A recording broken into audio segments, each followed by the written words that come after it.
Oh, there's something in my chest that I can't hide. When feelings get involved, I'm terrified. 'Cause I've been here before and said goodbye. Oh,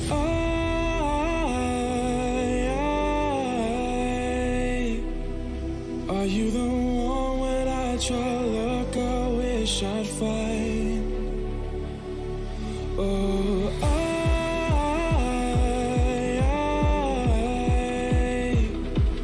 how can I love when I've been hurt 100 times? For you I'd give it one more try.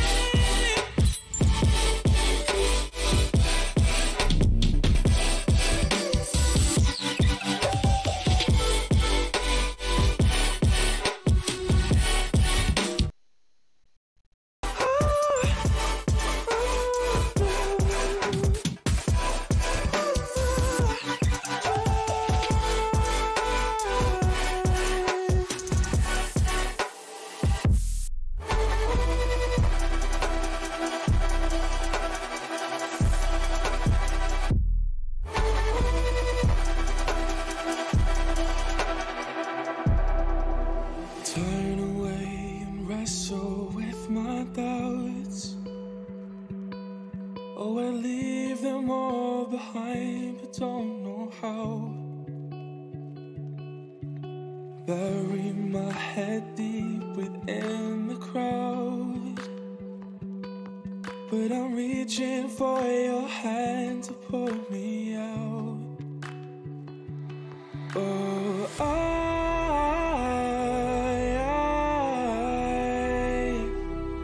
are you the one when I try look, I wish I'd find? Oh,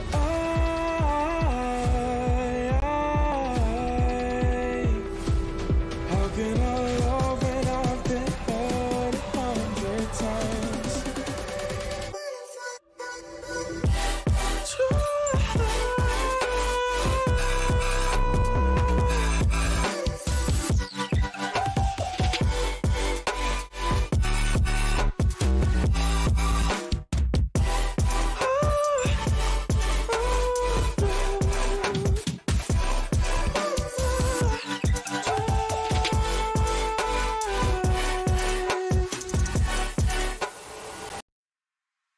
Okay, it is time for Chapter 7 of Deceived.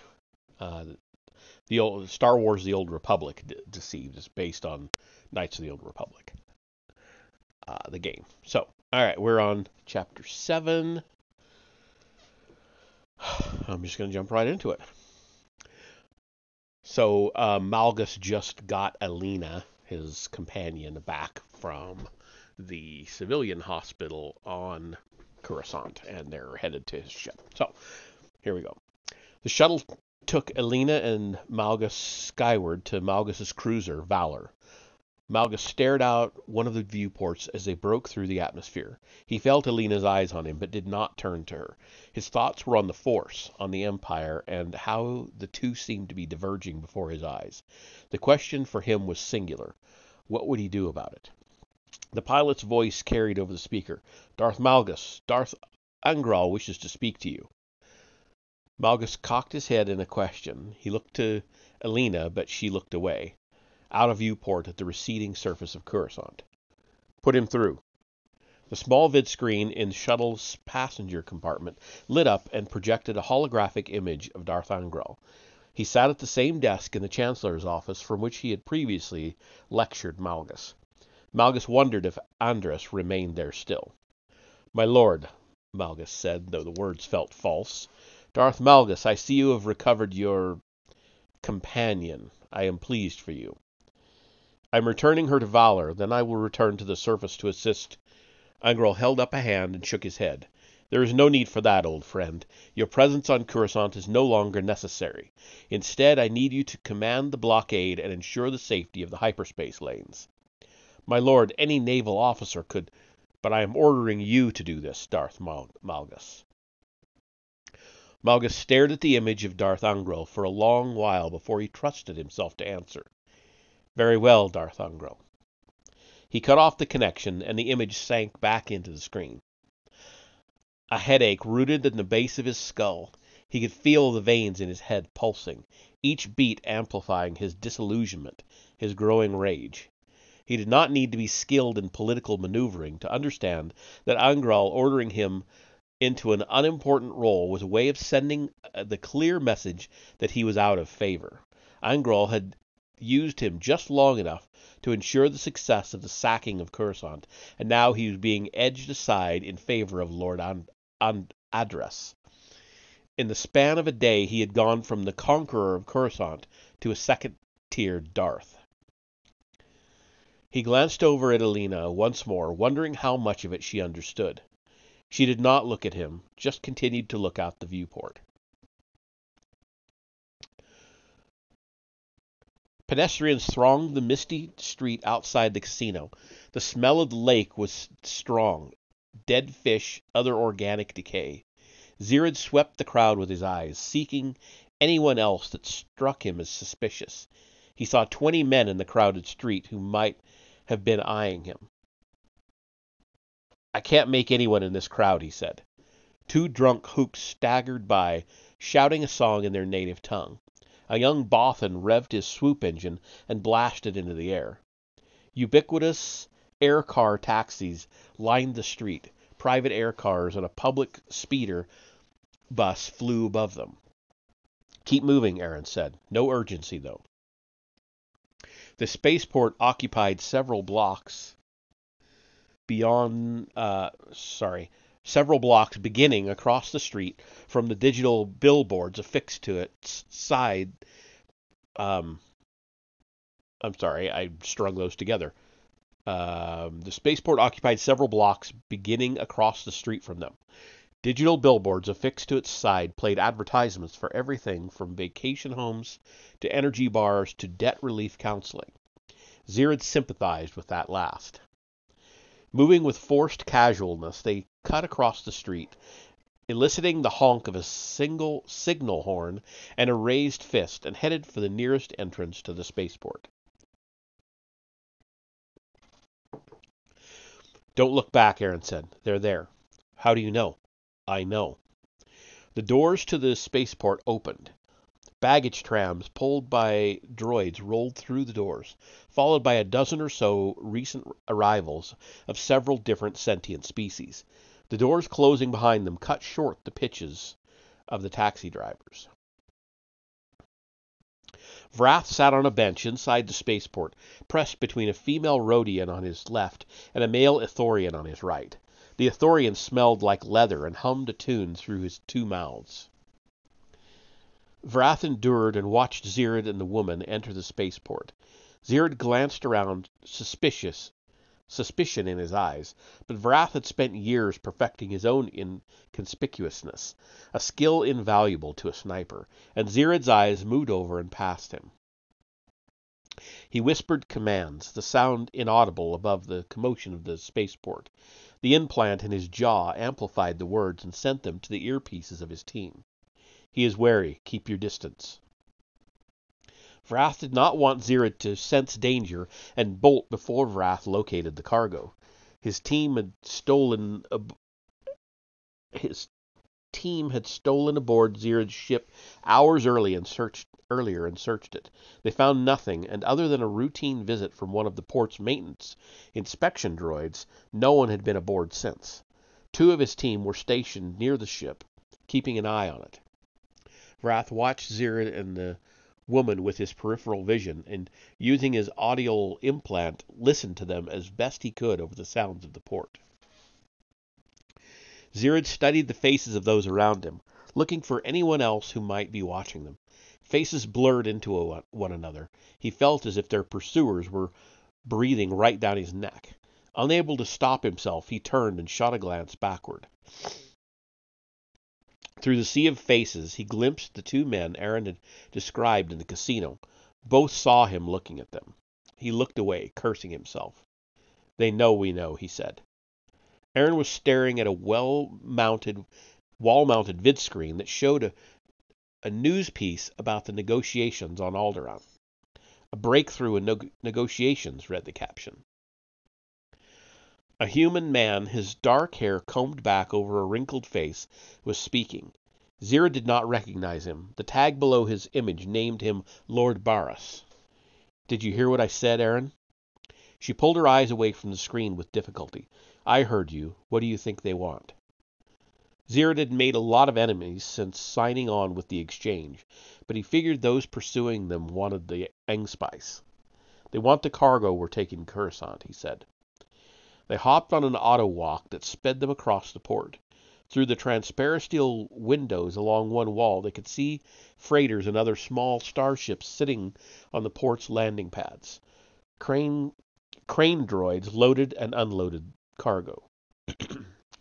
Excuse me. He used the reflection in the transparisteel to determine if the men were still behind them. They were, but he still could not tell if there were more or just the two. They just got on the auto walk behind us, Zira said, as the men followed them onto the belt. Tell me what it is, Zira, the cargo. He did not hesitate, though he did not look at her when he answered. Instead, he stared at his own reflection in the transparisteel. Engspice. She said nothing for a time, and he disliked the import of the silence. How did you get into running Engspice? She asked finally. He disliked even more the accusation he heard in her tone, and turned to face her. How did you fall out with the order and go off looking to murder?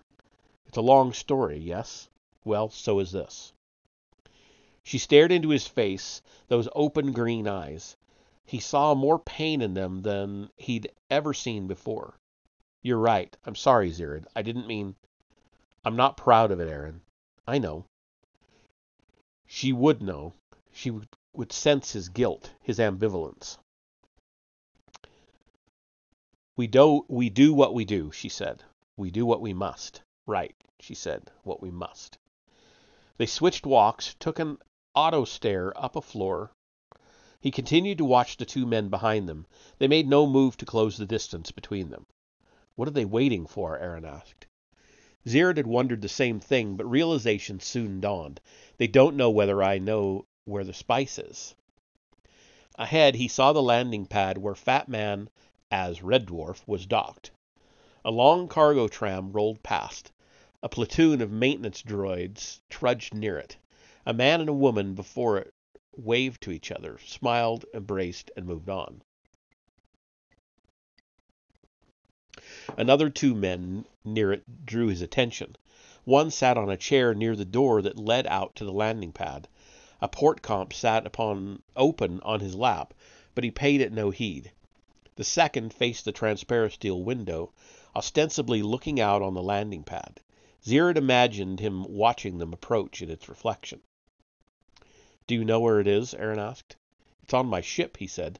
The exchange uses jacked maintenance droids to sneak illicit cargo onto their mules. Varath walked beside a Twi'lek woman, carrying a small travel bag. He stayed close to her and let his body language suggest that they were together.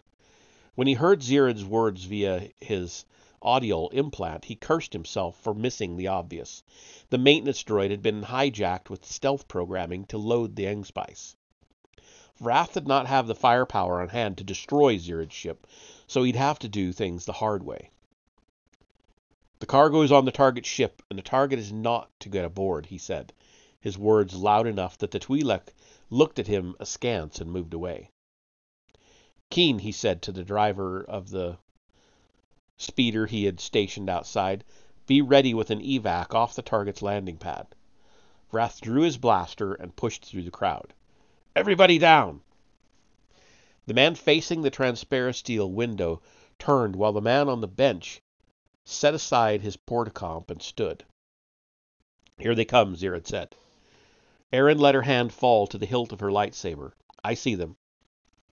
Zira glanced back and saw the two men who had trailed them out of the casino moving at a jog, then a run through the crowd. Both reached behind their backs for weapons. A third man Zirid had not noticed before, but who looked vaguely familiar to him, shouted for everyone to get down and fired a blaster shot into the high ceiling. Panic gripped the crowd. Screams erupted from all around, and people dived to the ground or ducked behind benches and chairs.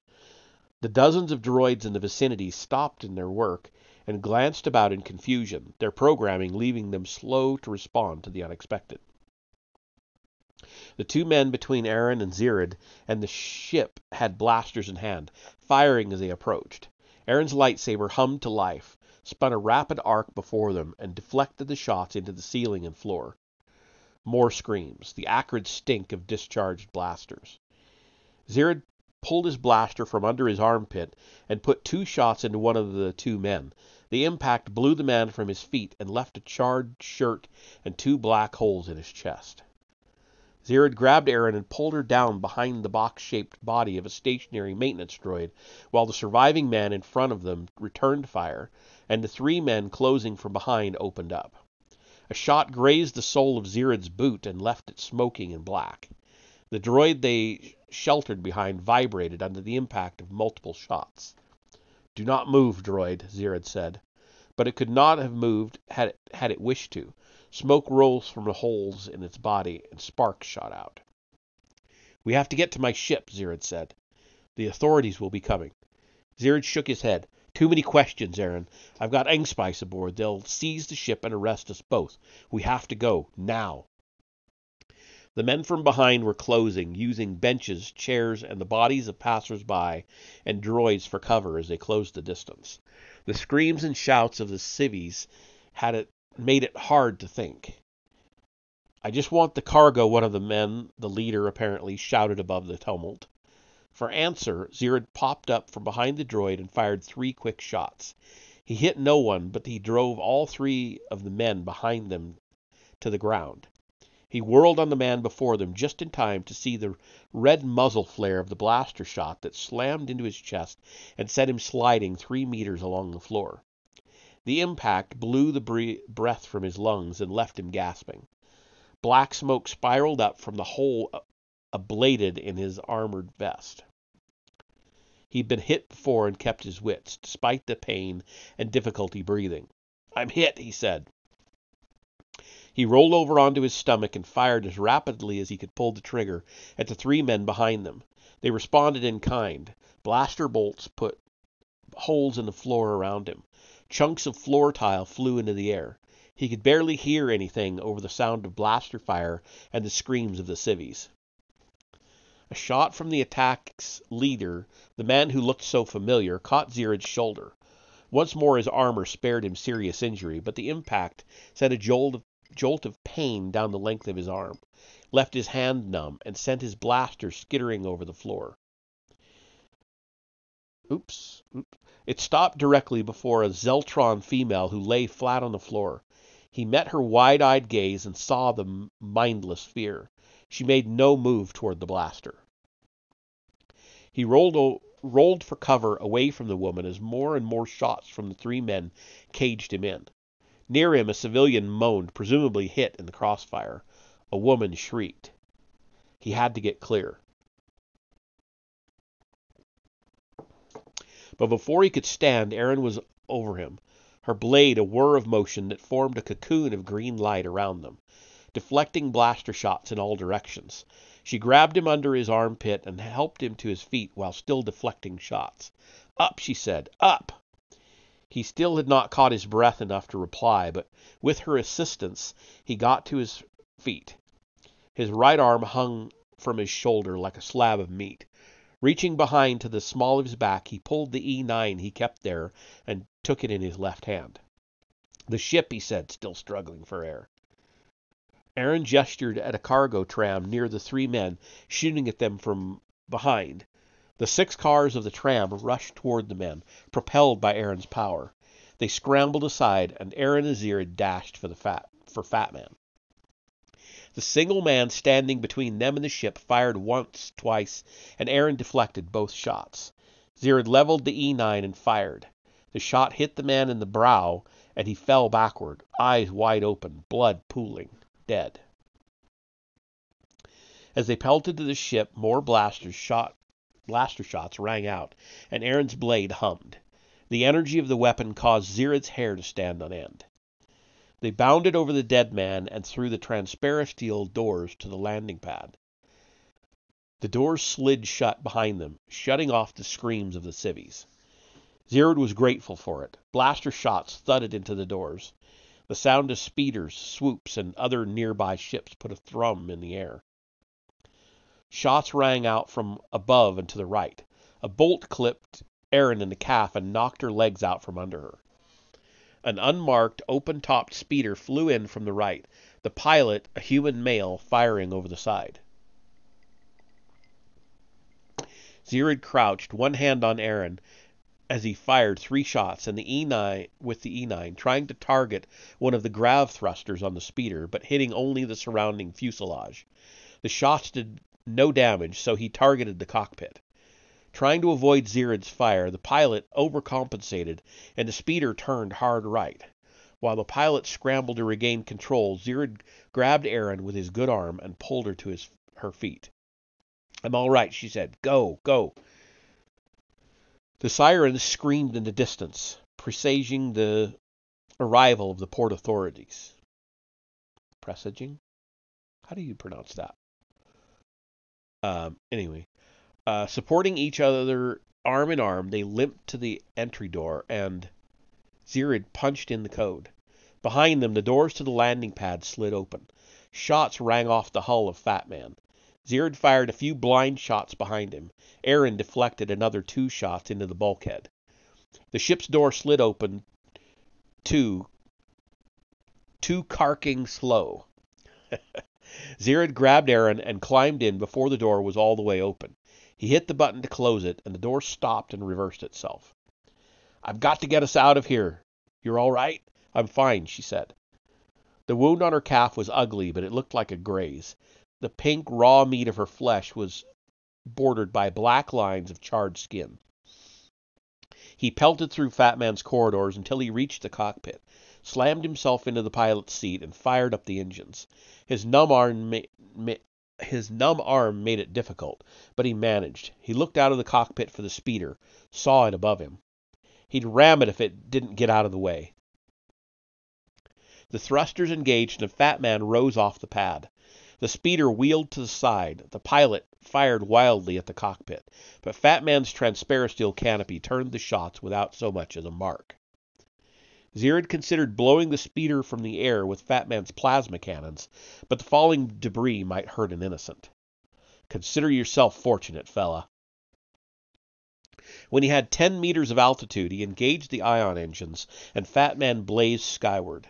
He monitored the scanners to ensure no one was following them. When he saw nothing, he let himself uncoil. He tested his arm, found it unbroken, just badly bruised.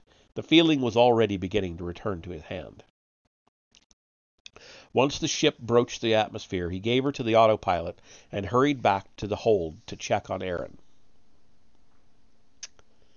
Vrath holstered his still-warm weapon while he watched Zirid's ship lift into Volta's night sky. The ship's ion engines flared blue, and the freighter sped into the darkness and mingled with the rest of the night traffic. He cursed as he surveyed the ruins of their ambush. 2 of his men dead, 1 wounded, the authorities en route, and he'd neither seized nor destroyed the Engspice. The Hutts would be unhappy. Hundreds of faces stared out at them through the transparisteel windows of the spaceport.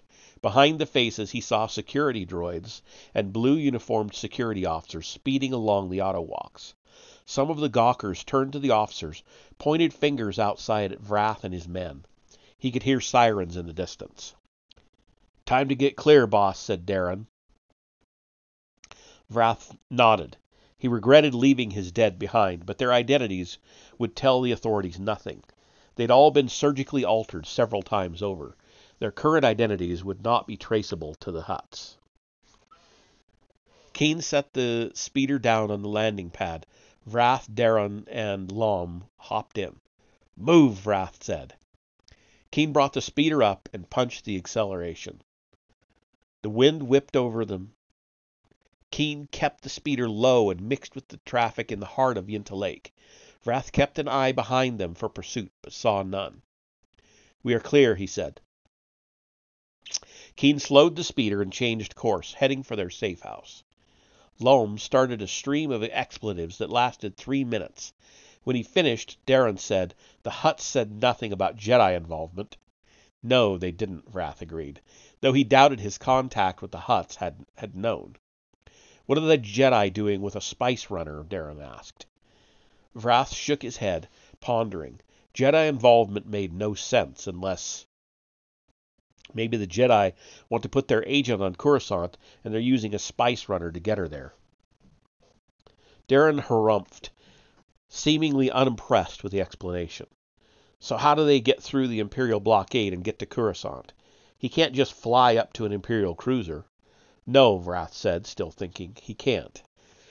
But he's got to have something in mind. The spice needs to get there and get there fast." "Right." Vrath made up his mind. "Keen, get me to Razor." "Why? What are you going to do?" Darren asked. "I'm going to fly right up to an Imperial cruiser." "Huh?" Vrath did not waste time with further explanation. The authorities would be searching for them once they analyzed video of the battle in the spaceport. Probably the Exchange already had the video, too. They'd be hunting Vrath and his team also. "Get to your ships and get off planet," Vrath said. His team had landed in the bush outside Yunta Lake and had not registered with planetary control. "We rendezvous in 3 standard days at the usual place on Ord Mantell." He would get one more chance at stopping the Engspice.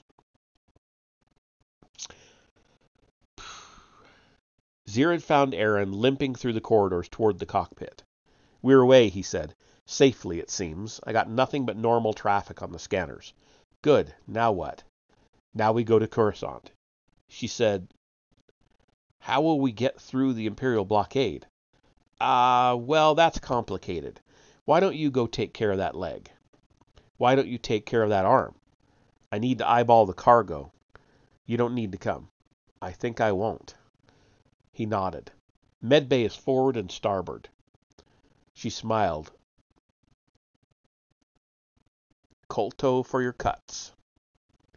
"Colto for your cuts," he echoed, a soldier's phrase for medical care in the field. "There's food in the galley," he said. "Protein bars and glucose supplements, mostly. Help yourself." "You're still eating like a soldier." "I still do lots of things like a soldier. Not just the most important. Just not the most important things."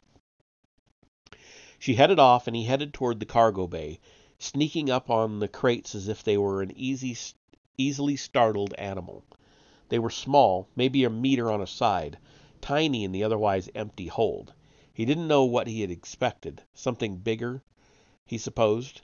They seemed like a great deal of trouble for such small containers. He ran his hands over them and decided he did not want to see the spice after all. He headed back to the cockpit to pilot his ship. The hail from Orin was already blinking. He punched it. "Go," he said. "Our hackers have the film from the spaceport. I have seen your little incident." "Incident? I was shot. Twice." Facial recognition on the apparent leader of the hit team gives us an idea of Vrath Zizor. Orin chuckled. "Apparently he's an elementary school teacher from the Corps. I think we can safely assume that is fake. Who is he, Orin?" "Free agent, we think. Probably works for the Hutts. They wouldn't want the Engspice to get to Coruscant. They're at odds with our buyer.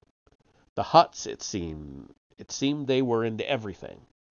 "Is that all you have?" Zir had asked him. "That's all I have.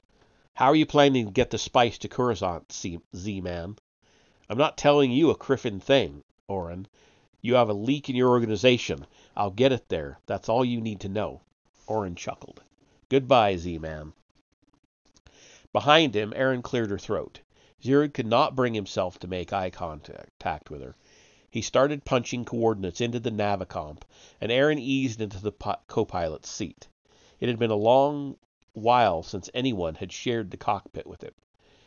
She had bandaged up her calf. Bandage looks good, he said. Thanks. She eyed the math in the Navicomp. That's not going to get us to Coruscant. No, he said. It's going to take us to the Kravos system. That's a dead system, she said, on the edge of Imperial space. He nodded. Supply convoys stopped there to skim the gas giants for hydrogen. I don't understand. What's the plan to get to Coruscant? I thought you had the plan, he said. What? He smiled. I'm joking. Not funny. The plan, Zirid. He nodded. It's dangerous. Erin seemed unbothered. She stared out the cockpit as they flew into the velvet of space, waiting for him to explain. He tried. I'm going to piggyback Fat Man on an Imperial ship. What does that mean? It means what it sounds like. I heard about it in flight school back in the service. You heard about it? Zirid continued as if she had said nothing. Centuries ago, smugglers used to jump into and out of hyperspace milliseconds after a Republic ship, say a big supply ship, heading for Coruscant. Smuggler comes out of hyperspace and goes cold except for thrusters. Erin considered it. Hard to pick up on sensors. Right, but only if you come out in the supply ship's shadow.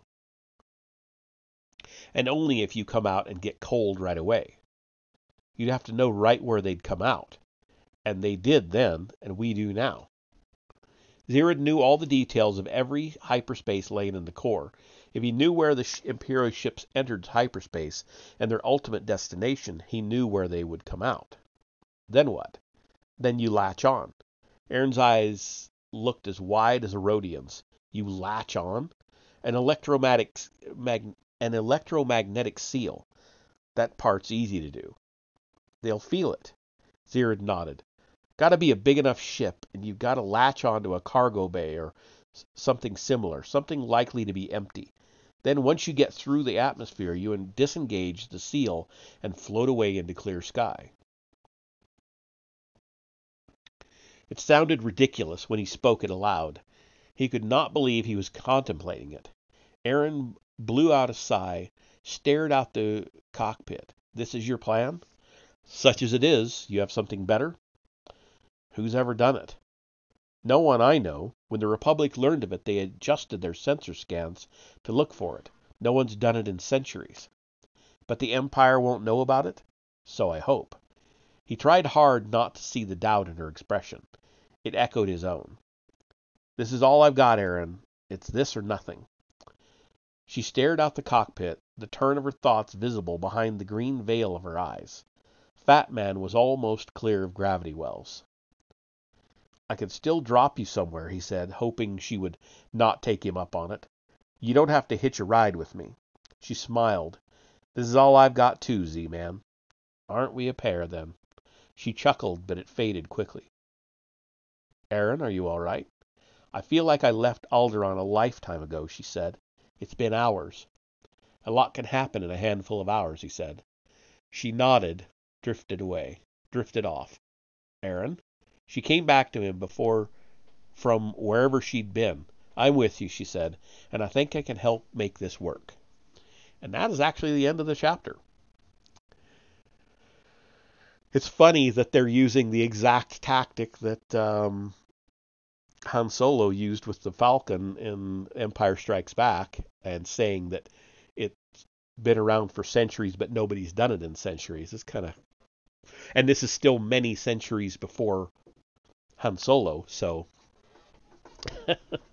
Because we're at somewhere in the vicinity of 5,000 years before the Battle of Yavin, so long time till Han's around. All right, so that'll be it for tonight. I'm going to see who's around to raid, if anyone. Mr. Blitzer's playing God of War. I have played that. I streamed that. Did I stream that? I think I did stream it. It's getting hard to keep track of all the games I've done. Yeah, let's go see Mr. Blitzer play God of War. So I will head on over there, and I will see you there.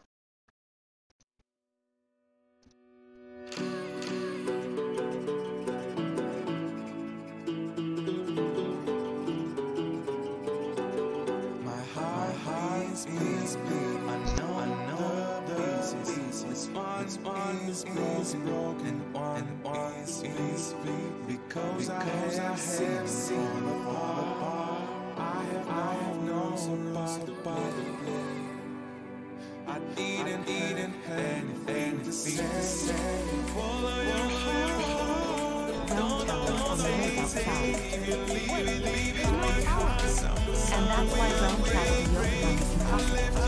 Without a tower for the bridge to lock into, the sequence can't begin.